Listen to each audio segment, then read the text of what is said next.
What's going on, people? Today, myself, Shonen, and Vocal Pineapple are about to explain some of our top predictions for the final act of My Hero Academia.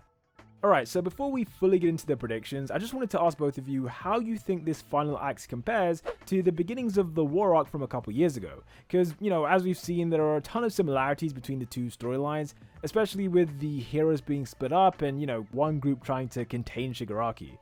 I feel like this arc is really good compared to the last arc or the last war arc, even though I feel like there's aspects of the last war arc that had me more hype, right? Like the whole Mirko situation and the high-ends and all that stuff. There was a little more tension for me, to be honest, but I feel like Horikoshi is building towards like having a big climax, sort of, where a lot of different things are happening that are going wrong for the heroes. You have the whole DABI situation with the light in his chest. Toga's doing the Sad Man's Parade, probably, right? All For One is rewinded. Shigaraki, we're probably going to leave him off on a cliffhanger. So it seems like we're going to get to that point soon where it's like, oh god, this is so much worse than last arc, than what you guys were going through. What are you going to do? I think that this arc at least is suffering with, like, I don't know if it's a majority of the fandom, but I'll say that at least a vocal portion of it is definitely against this arc for the most part. I mean, it varies. It goes in peaks and valleys. Like, 1 week something hype will happen and then everybody's like, oh, this is great, and then the next 3 weeks it'll kind of just be mild, and then it's like, oh, this is mid-hero academia. It's like, I get it. The first arc had like the whole novelty to it because it hadn't really happened before, and we were waiting for all of these storylines to converge and everything, and all of these matchups that we were waiting for to happen finally happened, and now that it's just kind of happening again. Yeah, and the difference in time between the last war arc and this war arc, it wasn't that much time between them, was it? Like, not much build Pretty up. back to back. Yeah. Even this, the thing that got me most interested with the current arc, the AFO rewinding himself kind of thing. I love it, but it feels like it comes out of nowhere because I'm like, Just wait, happened. when did this get set up? Yeah. It's really confusing. I don't know how it happened. I'm happy that it's happening, but I don't know how. I think the only thing that it could potentially be is that they had bullets, right? Like, they had them for a while, enough that Ujiko could kind of remake them. So maybe there was some sort of, thing that they did, or but then how did All For One get any of that, right? Like, Ujiko's arrested, the lab is destroyed. How? And All For One was in jail the whole time. Like, Yeah, when did so he get like, access to it? It doesn't make sense. But that's a little odd to me, honestly. That's the only thing where it's like, well, you're gonna have to explain that a little bit, because when did you have time to get any of that? I feel like an easier explanation would have been like him taking Overhaul's Quirk or something, right? Then him doing this would make sense, sort of. Now it's like, how did you get access to Rewind to do this? Yeah. Well, as we've learned with DABI recently, Horikoshi is going to be like, well, I've got a flashback for you. Oh, yeah, absolutely. And we're just going to see him working that bullet, and right before he was captured. Well, while we're on the topic of DABI, I guess I'll start this thing off with the predictions. So my first prediction was that DABI activates his true quirk, which is a half-hot, half-cold quirk. We've kind of seen multiple times throughout the series, people don't understand their quirks a lot of the time. We saw it with Toga. Her quirk was so much different, or rather its potential was so much bigger than she ever imagined. And I feel like it would be super ironic if this whole time DABI secretly inside him had access to an ice quirk, and he just needed to activate it, or it needed to be triggered by him coming into contact with a bunch of ice. Because as we saw, him and Shoto, when they were fighting, Shoto basically encased his entire body in ice, and then after that, that's when we see his glowing chest. So I feel like it would be awesome if it did happen, and I'm kind of hoping it does. The two brothers both having half hot, half cold. I feel like that would be really tragic. Yeah. In a sense, right? Because Dabi's whole thing is like, he is a kind of a misogynist, let's be honest. Let's just be completely honest. He hates women, and I think he focused much too much on Endeavour growing up. So if he did have the ice side, it would be mainly because he never even thought about it, right? Like, he was like, my mom, whatever. I'm all for the dad stuff, all for the fire. I'm going to have this amazingly strong fire. And then, you have Shoto, who, like, really wants to combine the two sides of his lineage and the two sides of his quirk and everything. And that's always been a very major focus for him. And then I feel like DABI is the opposite, where it's like, I'm all for Endeavor's side in this family. So, of course, I'm going to have this ridiculously crazy firepower. But he might not have even considered, like, hey, maybe I can do this ice, like, maybe I can actually do that. He's probably kind of ignored the fact that that's possible. Yeah, and even when we see his flashback, there was a brief moment when his hair was half hot, half cold, exactly like Shoto. Like, one side was white, one side was red. And yeah, maybe he just never even thought about it, but it was there the whole time. So, if he does wind up having an ice quirk, which personally I think it would be better if he just winds up exploding, to be honest, like Nagant did. But if it is like an awakening and he does get the ice quirk, then like what comes after that? I mean, I get that the fight would probably continue, but then like is it ultimately leading to like DABI getting some kind of redemption? Maybe not a full redemption, but I feel like he'd find a bit of peace, like in his head at least. It would feel good knowing that all along he had everything he needed, right? Like you were perfect all along. But I guess that's where the tragedy comes in. It's like all this stuff happened and it didn't have to. And that's often the story of a lot of villains in My Hero Academia, where it's like, this really didn't have to happen. Yeah, I would be on board with that if he had like the last minute realization, but it was ultimately too late. Yeah. That would be cool. Dad for one. Dad for one. Dad for one, I do think is possible, but it's really easy to just be like, oh, no, he's not going to copy Star Wars, or no, he's not going to copy this, and dismiss it. It's one of those things that's a little too easy to dismiss. I mean, every time I see this mentioned on social media, I feel like most people are against it just from the looks of it. Yes, 100%. I feel like the most hated theory is probably the Bakugo theory, like going back in time. And then second is probably this. Like, I feel like they switch every once in a while. Like sometimes people are like, no, absolutely not. We can't do the dad for one thing. But I've seen people kind of turning around on the Bakugo thing. When Bakugo recently got that the damage to his face, I saw a lot of people coming out the woodwork like, wait a minute, hold on, hold on. We might be back in action, boys. So there's also, of course, the whole thing about Yujiko being in the very first chapter / episode as well. Which is not for no reason, definitely. Yeah, so like, what is that all about? Why is he the one to reveal to Izuku that he has no quirk? And also, I've always thought about this since I first saw / read it. When All Might says to, I think he says it to Izuku after they come out of their house or something, after he meets his mom for the first time, he's like, yeah, your mom looks like Nana. I mean, he doesn't say Nana, but he basically says that. I mean, her quirk is fairly similar. She looks fairly similar. She has a similar hairstyle. And let's be honest, I feel like Horikoshi making her plus size after the initial kind of skinny Inko is specifically so that when All Might meets her, he's not like, you look exactly, actually. Like my man, like that's actually a little fishy. I'm gonna look into who you are. Whereas when she's plus size, it's like, oh, she kind of reminds me of my master, but it's a little harder to make that clear distinction of you seeing the both of them together. I feel like if All Might saw a younger photo of Inko, he'd be like, wait a minute, what's going on here? Now, also, it said that Izuku's father has a fire-breathing quirk, right? Yes. So recently, we saw that All For One does have some kind of fire quirk, right? Yeah, there's a lot of like weird stuff like that. Yeah, I think the biggest coincidence are good. No, please go.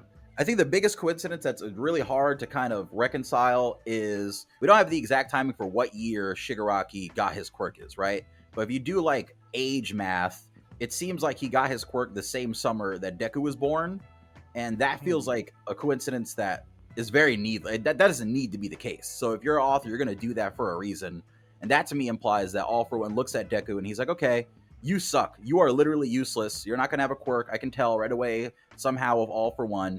I'm going to now go and create the next me in like another way. But Shigaraki was possibly quirkless as well, right? Like Tenko. But that's kind of, hey, you are at the age where you have things to lose and you have things that you care about, and I can create you into a villain. And also you're young enough that I can realistically just control you and tell you whatever I want, right? Versus I have to wait a couple years for this kid to be of age, then I'm gonna have to kill Inko and do all this stuff. I'm just gonna go straight to the granddaughter or the grandson and do it that way. Okay, well, let's move on to the next prediction. So the one I have down here, I think All might be able to coast his way to the end of the series alive. Now, we all remember like how his death used to be such a big deal, like especially during season 4. I feel like we all used to care about it so much, but nowadays no one even really talks about it. Yeah. And I feel like he's kind of faded into irrelevance. There's not a lot of good ways to kill All Might right now, honestly. No, like unless All For One goes out of his way to find this command center, break in and just kill him, but that just feels so forced. The only reasonable way that I thought that All Might could be taken down right now is if Shigaraki activates his decay, right? Like if that actually gets activated and he decays the sky base. But that feels compared to how he like other ways that he could have been taken out. And also Aries with him, so it's like, Is Eri there? I believe is Aries not with All Might right now, or am I remembering? I'm pretty sure it was it not during the previous war arc when All Might and Eri were together and they were watching on That's TV? probably what I remember then. Yeah, I was thinking that she was with him currently, so I'm like, all right, well, even if decay spreads through and like is going through the base and is going to kill All Might or something, Eri could like activate Rewind as an emergency last second and potentially at least save both of them from being decayed. But right, what then? You just have All Might in a boss area, unable to do anything. Because especially like even if he was able to tap into One For All, even just for a second, that's not going to do anything against the main villains of the series, right? At this current moment, Shigaraki is basically invincible. One punch from One For All or one flick from One For All, it's not going to do anything. We could always go the Quirkless route, right? Where he mimics Deku running to save Bakugo in the first chapter, and it's just... Oh, that would actually be good. That's a really good idea, because when Deku did that moment in Season 1, you know, All Might was almost like paralyzed in fear watching it. So, act. Yeah, so that would be a nice parallel, actually. I think, you know what, if he does that, I'll be happy with it. If he does and that since one... everyone thinks All Might is useless right now anyway, you know, him proving, hey, I don't need a quirk to be useful. Like, that is kind of one of the messages here, where it's like, even you quirkless people, even you civilians, you guys can all be useful if you just act. Like, sometimes you just have to act to make other people act. And that's what Deku did at the beginning of the series. And I think All Might being the person who like was taking care of everything before, being the person who makes people act and makes people do things just by more or less self-sacrificing himself in a time where really you're not that useful. But I mean, you have to use every % of usefulness that you can get out. That would actually come full circle with All Might too, since he started off quirkless. Yeah, that's probably one of the only decent ways to get rid of All Might and not have it feel like you're just doing it because you feel like you've set it up or the fandom wants you to do it. Oh, also, before we go forward, Eri, the last time we see her is 342. She's with Present Mike when they're like establishing what their plan is going into the final arc with like the Troy stuff and everything. I mean, other than that, it's kind of just like Izuku saying goodbye to her. So she's just MIA at this point. Realistically, I'd probably send her away, but I feel like UA is so bad of managing everyone that's there and putting them in dangerous situations that they might just be like, oh no, we'll put her at the bottom of the base where it's the safest. Yeah, I wouldn't be surprised. Where's Nezu? He needs to get fired. That guy, like where is he right now? He'd be probably great against Shigaraki right now. Get your bulldozer and start knocking things over and stuff. Do your calculations. Yeah. All right, since we're talking about him, do you think Nezu's gonna be revealed to be a traitor? I don't think he's like a straight up traitor in the way that Aoyama was. I don't think he's conscious of the fact that he is a traitor. He's like a Manchurian candidate. Exactly, yeah. Because we already know he's been experimented on by humans. You know, Recovery Girl said it pretty early on, and we know that Ujiko is a messed up guy. So it works. It worked. Like him being the creation of Ujiko, especially when we consider that All For One was bragging about how he had so many friends in high places and all this stuff. So Nezu is probably the creation of All For One and Garaki. But yeah, did you guys have any theories about that? I feel like to a certain extent, it's Nezu has a weird place in the series, right? Because it seems like he should have a little more importance than he does. And there's the whole theory about rats being the origin of quirks or something like that, or at least being related that Chisaki presents us that they completely cut out of the anime. And then you have rats on the logo of the original Liberation Army, right? Like Redestra has a rat on the patch that is the logo of the Liberation Army before it becomes his face. Oh, nice. And then Ujiko's been around for so long that you could see he's already had one popular theory on quirks, right? That quirks, the end of quirks is going to be this crazy thing. That's his theory. So it would make sense that he would have like an opposite theory where it's like, well, what's the origin? And that would also be popular. So maybe Ujiko did make Nezu, but like, where does that take Nezu now? You know what I mean? Like, where does that importance lie and what he's going to do at the moment? Maybe it's just one of All For One's like many options, like backup plans, you know? So maybe it might not come into play. Maybe we could end the series and we never see it in action. But at the same time, if there's a situation where it looks like the villain's defeated, you know, you flip the Nezu switch, suddenly he turns the tables somehow. Giant Akira Nezu. I mean, because that does explain what he is, because I'm pretty sure it literally, the exposition on him literally says he's the only instance of an animal ever getting a quirk. We have one of Vigilantes. Well, but it's weird Debatable. I remember that. I agree as well, but I feel like we shouldn't take that as Bible because it's vigilantes. Yeah. But like- what I mean is that it explains how Nezu got the quirk, because All For One / Yujiko gave it to him. And also it was said that he was experimented on, and that's why he hates humans or whatever. Which, kind of seems sus, letting him be the principal. But yeah, that's another story. I hate humans, but I hate villains so much more. And also, all right, just before we go forward, I'm just saying he was a little too happy destroying Kabanari and Ashido. Oh, he was having a blast. Well, moving on to the next theory. Pineapple, you want to go next?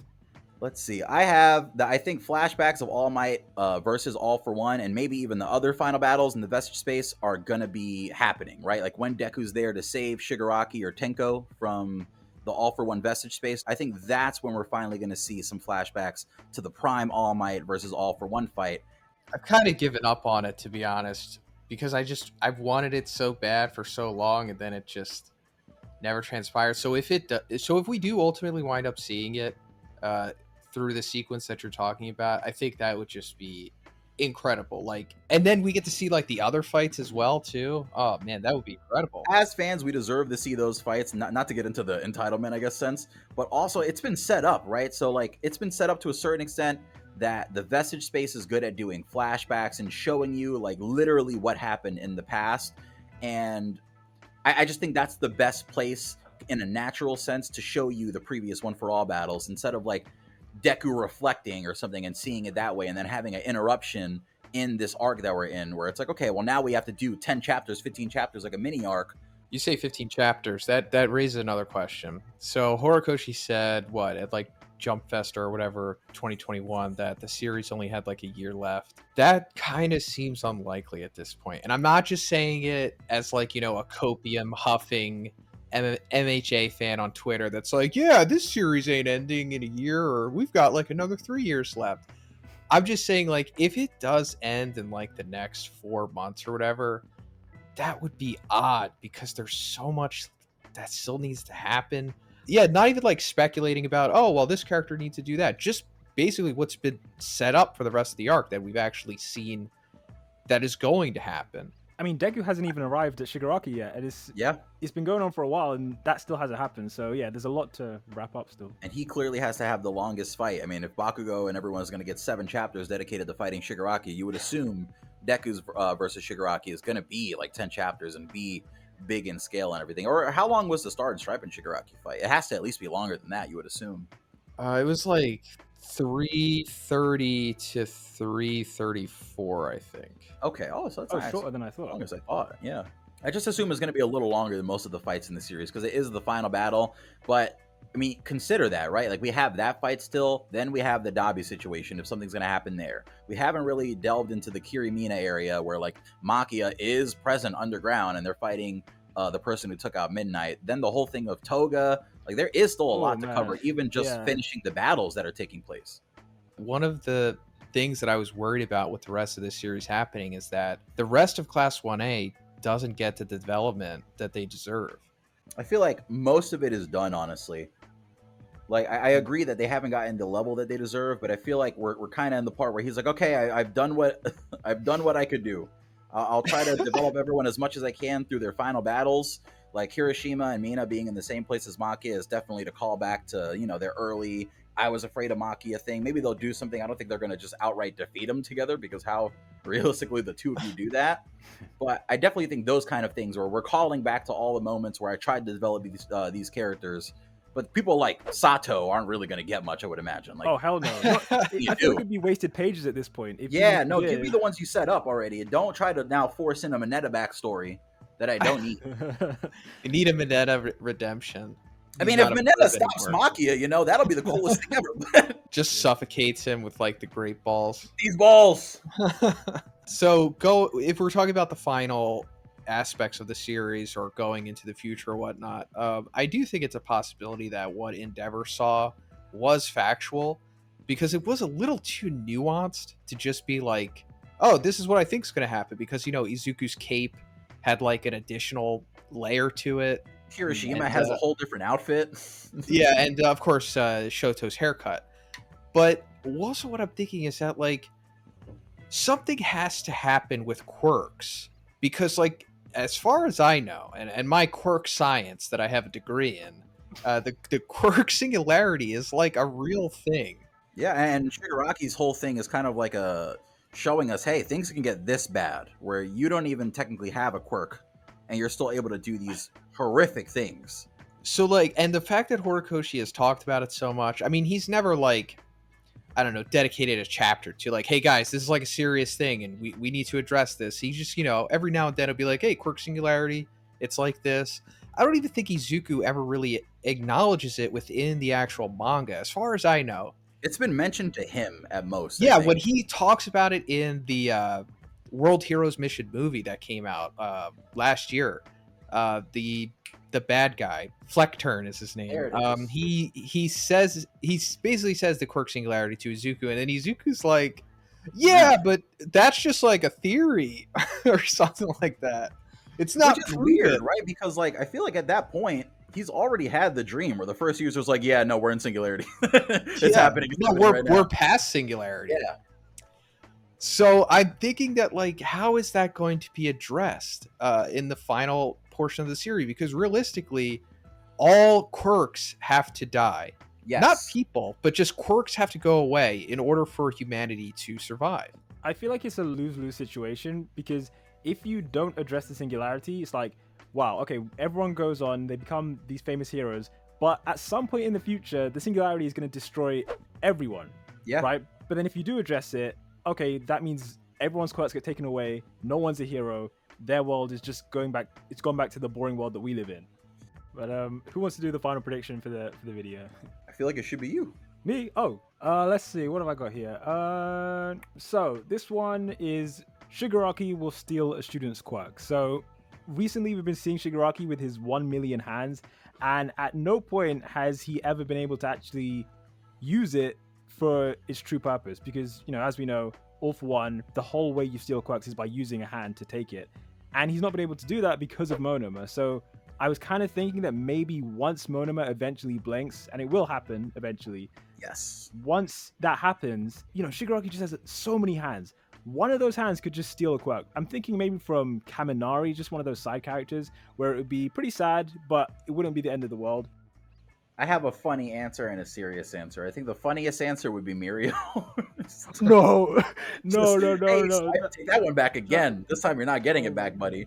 But also imagine the danger level and how much that would rise if suddenly Shigaraki can phase. Jesus Christ. But then again, you know, it was specifically shown that Mirio had to train his butt off to like. Oh, that's valid. So Shigaraki just falls through the earth immediately. How does All For One work when you take a quirk? Does it give you information on how to use the quirk in a similar way to like Monoma's quirk, or are you literally just like, oh no, I actually have to learn how to use this? Well, I mean, he did say he didn't want to take Best Genus's quirk because it took so much training. That's valid. Oh yeah, he wouldn't do that pretty much. Like he wouldn't try to train and use your quirk, so it's not a good one for him. If you guys could pick one student, okay, so Pineapple, you've already said Mirio. Yeah, I think that would be the funniest and probably the most dangerous for him to take, honestly. Man. You got a lot of choices. Like, you have him take Sugar Rush. You know? Go nuts!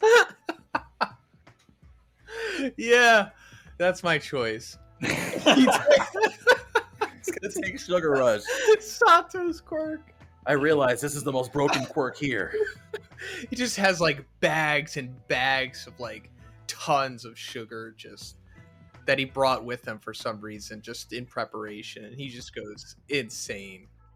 Just before we end the video, I went through the last collab we did last year, and I thought I'd mention a couple of the ones that we got right.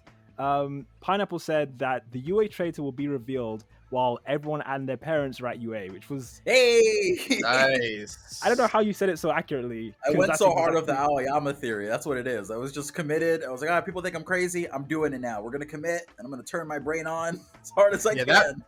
That was your baby. You held that in your uterus for a long time. When it was time to give birth, it was spectacular. 100,000,000%. People were like, this isn't, that baby's not going to be born when you think it is. And it's like, no, I know. I know my son. Trust me. And Shonen said that Shinso will replace Izuku, which kind of happened. Like, he's joined the class, but he's not replaced him because I guess Izuku's still around. But yeah, it's mostly true. I'm gonna give you that one still. Speaking of him, what the hell is he doing? Which battlefield is he on? That's right. I don't know. If Shinso was to show up before Izuku does, I feel like he'd be the only person who could take Shigaraki down, because physical quirks aren't working against this guy. They're not working against him. So mental quirks like Shinso's, I think, would be probably the only course of action if Izuku isn't there.